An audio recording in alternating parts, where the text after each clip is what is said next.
ما اصاب الانسان، جو کچھ انسان کے اوپر آتا ہے، ما اصاب من مصیبت فی الارض ولا فی انفسکم الا فی کتاب من قبل ان نبرأہ۔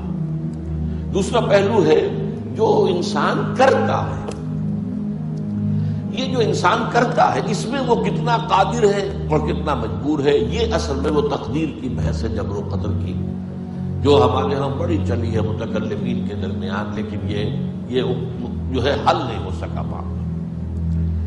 ہلکی سی کوشش کی میں کر رہا ہوں، وہ یہ ہے، اور آج ہمارے لیے وہ چیزیں سائنس کی کچھ چیزوں کے علم کے اندر آ جانے سے آسان ہو گئی۔ میں نے اقبال کا شعر آپ کو سنایا تھا کہ تقدیر کے پابند جمادات و نباتات، مومن فقط اللہ کے احکام کا پابند۔ ٹھیک ہے، یہ شعر اپنے اصل کے اعتبار سے بندہ مومن کے لیے اصل پابندی اللہ کے احکام ہے، لیکن یہ کہ کوئی اور پابندی نہیں ہے، اس کی نفی صحیح نہیں۔ انسان بہت اعتبارات سے مجبور ہے، اس کا کوئی چوائس نہیں ہے۔ میں اگر ہندوستان میں پیدا ہوا تو میرا چوائس تو نہیں تھا، اللہ مجھے انگلستان میں پیدا کر سکتا تھا۔ مجھے جو شکل و صورت ملی ہے، جو رنگت ملی ہے، اس میں کوئی میرا چوائس تو نہیں تھا، ظاہر بات ہے اللہ تعالیٰ کی طرف سے گیون تھا۔ تو اس معاملے میں جس کو آج جینز کہتے ہیں، جینیٹکس کا علم بہت بہت آگے جا رہا ہے، اور جینیٹک انجینئرنگ جو ہے آپ کو معلوم ہے کہ وہ اپنی انتہاؤں کو چھو رہی ہے۔ تو جو جینز کے اندر ہے، ظاہر بات ہے کہ وہ گیون ہے میرے لیے، میں اس سے باہر تو نہیں نکل سکتا۔ One can not outgrow his skin, جیسے ہم کہتے ہیں کہ آپ اپنی کھلڑی سے باہر تو نہیں آ سکتے۔ فربا ہو جائیں، ہوتے چلے جائیں تو کھال بھی پھیلتی چلی جائے گی، آپ کھال سے باہر تو نہیں نکلیں گے۔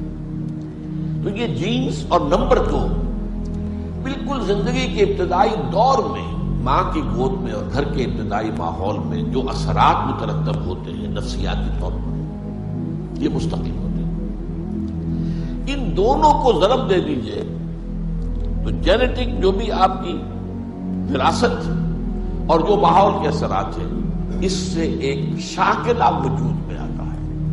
یہ لفظ میں نے پچھلی مرتبہ بھی آپ کو سمجھایا تھا، شکل دینے والی شے، شاکلہ، اور یہ ہمارے مستری لوگ استعمال کرتے ہیں اس کو۔ پیٹرن آپ کو کوئی ڈھال کر کوئی شے بنانی ہے، پہلے اس کا سانچہ بنائیں گے، سانچے سے اندر سے دھات جو ہے ادھر ادھر تو نہیں جائے گی، اس سانچے کے مطابق ڈل جائے گی۔ یہ شاکلہ، ہمارے مستری کہتے ہیں پیٹرن بناؤ پہلے، وہ اصل میں پیٹرن جو انگریزی کا لفظ ہے اس کی جو ہے وہ بگڑی ہوئی ہے۔ لیکن اس شاکلہ کا مطلب ہمارے جدید جو ہے ماہرین نفسیات، ان میں سے میکڈوگل کو بہت بڑا دھوکہ لگا ہے۔ وہ کہتا ہے انسانی شخصیت پوری کی پوری صرف کسی پر مبنی ہے، نو فری چوائس۔ یہ دکھاوا ہے کہ میں یہ خود کر رہا ہوں، کہاں کر رہا ہے؟ تمہارے جینز میں تھا اس لیے کر رہے ہیں، تمہاری ابتدائی تعلیم اور تربیت کے اندر تھا اس لیے کر رہے ہیں، تم سمجھ لو میں کر رہا ہوں۔ لیکن قرآن اس کی نفی کرتا ہے۔ اس پیٹرن کے ہوتے ہوئے بھی اس کے اندر انسان کو ایک اختیار ملتا ہے، اما شاکرم و اما کفورا، یہ چانس تمہارا ہے، اس کے اندر رہتے ہوئے، اگرچہ اس سے باہر نہیں نکل سکتے، لیکن اس کے اندر رہتے ہوئے مجبور بحث نہیں ہو۔ اس جو اندر ہمارے اس شاکلہ کے اندر رہتے ہوئے جو ہمارا چانس ہے، اسے قرآن وسع کہتا ہے، وسع۔ لا یکلف اللہ نفسا الا وسعها، کتنی مرتبہ یہ بات آئی ہے قرآن مجید۔ اب وسع کس کی کتنی ہے، کس کا شاکلہ کیسا ہے، کس کو جینز کیسے ملے تھے، کس کے ماحول جو ہے کچھ کیسا میسر آیا تھا، یہ ساری چیزیں اللہ کے علم میں ہے۔ اس کے حساب سے اللہ تعالیٰ محاسبہ کرے گا۔ یہ اندھے کی لاٹھی نہیں ہوگی کہ بس ایک پیمانے کے اوپر سب کو جانچے، نہیں۔ ایک شخص میں قدرت زیادہ تھی، اس نے کم کیا، وہ فیل ہو جائے گا۔ ایک شخص میں قدرت بہت کم تھی، اس نے کچھ کر دیا، اس پہلے سے کم کیا، وہ کامیاب ہو جائے گا، قدرت ہی کم تھی۔ اس کے شاکلہ میں، اس معاملے کے اندر اس سے زیادہ کی وسعت تھی ہی نہیں۔ اس وسعت کے اندر جو کچھ اس نے کیا پورا اتر گیا، وہ کامیاب ہو جائے گا۔ لہذا یہ جو قرآن مجید میں میزان عمل کا معاملہ ہے، اس میں آپ نے نوٹ کیا گیا ہو کہ 2 پلڑوں کا ذکر نہیں ہے۔ اما من خفت موازینہ واما من ثقلت موازینہ، 2 الفاظ آتے ہیں۔ یہ ازرق ایک ہی یوں سمجھیے جیسے کہ ایک وہ ہوتی ہے ترازو جو ہے اسپرنگ بیلنس، اس میں دو پلڑے تو نہیں ہوتے، اس میں آپ نے نیچے کو لٹکا دی، معلوم ہوا یہ اتنا وزن ہے، یہ اتنا وزن ہے، یہ اتنا وزن ہے، تو وہاں کیا ہوگا؟ اس کے شاکدہ کے اعتبار سے اس کا عمل کم رہ گیا، اما خفت موازینہ، اور اس کے شاکدہ کے اعتبار سے اس نے تقاضا پورا کر دیا تو اما من ثقلت موازینہ۔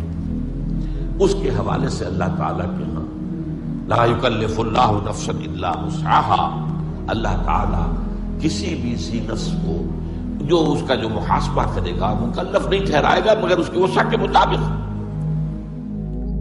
اللہ کسی متنفس پر اس کی مقدرت سے بڑھ کر ذمہ داری کا بوجھ نہیں ڈالتا۔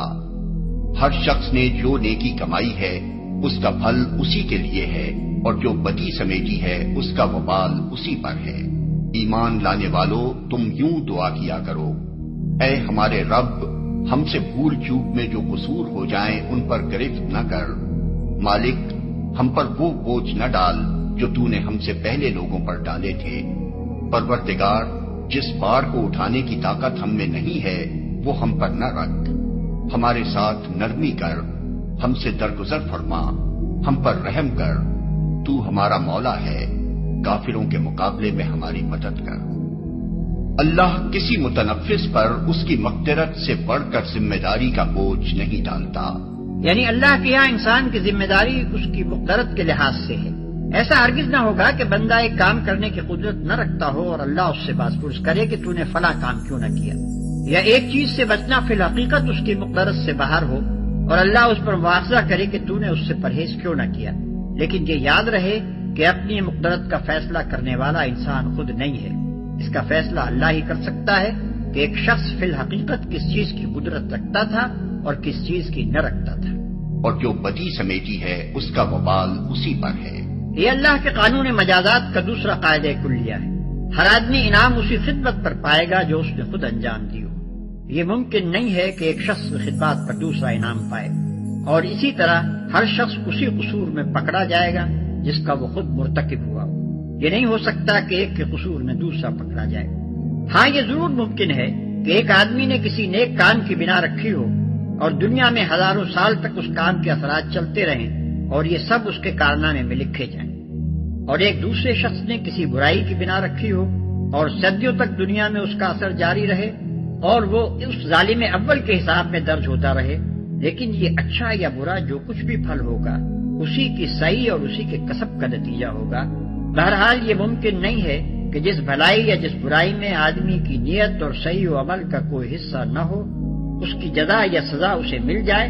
مکافات عمل کوئی قابل انتقال چیز نہیں ہے۔ ہم پر وہ بوجھ نہ ڈال جو تو نے ہم سے پہلے لوگوں پر ڈالے تھے۔ یعنی ہمارے پیش رووں کو تیری راہ میں جو آزمائشیں پیش آئیں، جن زبردست ابتلاؤں سے وہ گزرے، جن مشکلات سے انہیں سابقہ پڑا، ان سے ہمیں بچا۔ اگرچہ اللہ کی سنت یہی رہی ہے کہ جس نے بھی حق و صداقت کی پیروی کا عزم کیا ہے اسے سخت آزمائشوں اور فتنوں سے دوچار ہونا پڑا ہے، اور جب آزمائشیں پیش آئیں تو مومن کا کام یہی ہے کہ پورے استقلال سے ان کا مقابلہ کرے۔ لیکن بہرحال مومن کو اللہ سے دعا یہی کرنی چاہیے کہ وہ اس کے لیے حق پرستی کی راہ کو آسان کر دے۔ جس بار کو اٹھانے کی طاقت ہم میں نہیں ہے وہ ہم پر نہ رکھ، یعنی مشکلات کا اتنا ہی بار ہم پر ڈال جسے ہم سہار لے جائیں، آزمائشیں بس اتنی ہی بھیج کہ ان میں ہم پورے اتر جائیں۔ ایسا نہ ہو کہ ہماری قوت برداشت سے بڑھ کر سختیاں ہم پر نازل ہوں اور ہمارے قدم راہ حق سے ڈگمگا جائیں۔ کافروں کے مقابلے میں ہماری مدد کر۔ اس دعا کی پوری روح کو سمجھنے کے لیے یہ بات پیش نظر رہنی چاہیے کہ یہ آیات ہجرت سے تقریباً 1 سال پہلے معراج کے موقع پر نازل ہوئی تھی، جبکہ مکے میں کفر و اسلام کی کشمکش اپنی انتہا کو پہنچ چکی تھی۔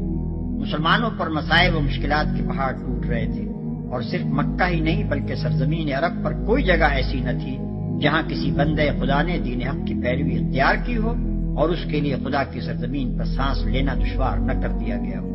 ان حالات میں مسلمانوں کو تلقین کی گئی کہ اپنے مالک سے اس طرح دعا مانگا کرو۔ ظاہر ہے کہ دینے والا خود ہی جب مانگنے کا ڈھنگ بتائے تو ملنے کا یقین آپ سے آپ پیدا ہوتا ہے۔ اس لیے یہ دعا اس وقت مسلمانوں کے لیے غیر معمولی تسکین قلب کی موجب ہوئی۔ علاوہ بری اس دعا میں ضمناً مسلمانوں کو یہ بھی تلقین کر دی گئی کہ وہ اپنے جذبات کو کسی نامناسب رخ پر نہ بہنے دیں، بلکہ انہیں اس دعا کے سانچے میں ڈھال لیں۔ ایک طرف ان روح فرسا مظالم کو دیکھیے جو محض حق پرستی کے جرم میں ان لوگوں پر توڑے جا رہے تھے، اور دوسری طرف اس دعا کو دیکھیے جس میں دشمنوں کے خلاف کسی تلخی کا شائبہ تک نہیں۔ ایک طرف ان جسمانی تکلیفوں اور مالی نقصانات کو دیکھیے جن میں یہ لوگ مبتلا تھے، اور دوسری طرف اس دعا کو دیکھیے جس میں کسی دنیاوی مفاد کی طلب کا ادنا نشان تک نہیں ہے۔ ایک طرف ان حق پرستوں کی انتہائی خستہ حالی کو دیکھیے، اور دوسری طرف ان بلند اور پاکیزہ جذبات کو دیکھیے جن سے یہ دعا لبریز ہے۔ اس تقابل ہی سے صحیح اندازہ ہو سکتا ہے کہ اس وقت اہل ایمان کو کس طرز کی اخلاقی اور روحانی تربیت دی جا رہی تھی۔